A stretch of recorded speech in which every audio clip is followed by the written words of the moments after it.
बच्चों UP board class 10th में जो पहला चैप्टर पोएट्री का डस्ट ऑफ स्नो के बारे में आज हम जानेंगे, उसका भावार्थ देखेंगे। चलिए देखते हैं। The way a crow shook down on me the dust of snow from a hemlock tree. बच्चों इसमें कवि जो है वो उदास होता है। उदास में कहीं दिखाया नहीं गया उदास, बस इसमें सिग्निफाई किया गया हेमलॉक ट्री और कौवे का।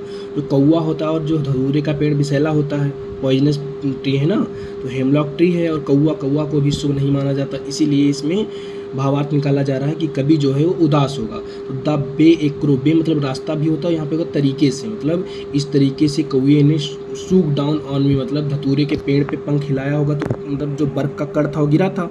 तो मतलब कविता में बच्चों जो मीनिंग नहीं दी होती तभी भावार्थ अपने मन से निकाला जाता है। जैसे कि इसमें इस हिसाब से अगर देखा जाए तो एक ही लाइन में सब अर्थ उस तरह से समझ में नहीं आएगा, इसलिए भावार्थ समझाते हुए चल रहे हैं, आप लोग समझिएगा। The way a crow shook down on me, इस तरीके से कौवे ने हिलाया, शूक मतलब हिलाया मतलब अपना पंख फड़फड़ाया, डाउन ऑन मी मेरे ऊपर। जो कवि हैं, जो मतलब रॉबर्ट फ्रॉस्ट हैं, वो रास्ते से जा रहे थे, धतूरे के पेड़ के नीचे से गुजरे।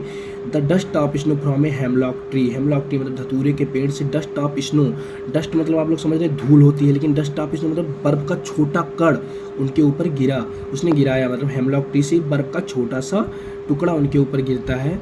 द बे क्रो, इस तरीके से सूक डाउन ऑन मी, कौवे ने उनके ऊपर, रॉबर्ट फ्रॉस्ट मतलब मेरे ऊपर एक बर्फ का कण गिराया, मतलब अपना पंख हिलाया, पेड़ हिलाया, जिससे जो बर्फ का कण था वो मतलब पोएट के ऊपर गिरता है। Has given my heart A change of mood, उसने मेरे हृदय को चेंज कर दिया, उसने मेरे हृदय की मनोदशा को बदल दिया, मेरे हृदय की मनोदशा को क्या कर दिया बच्चों, बदल दिया।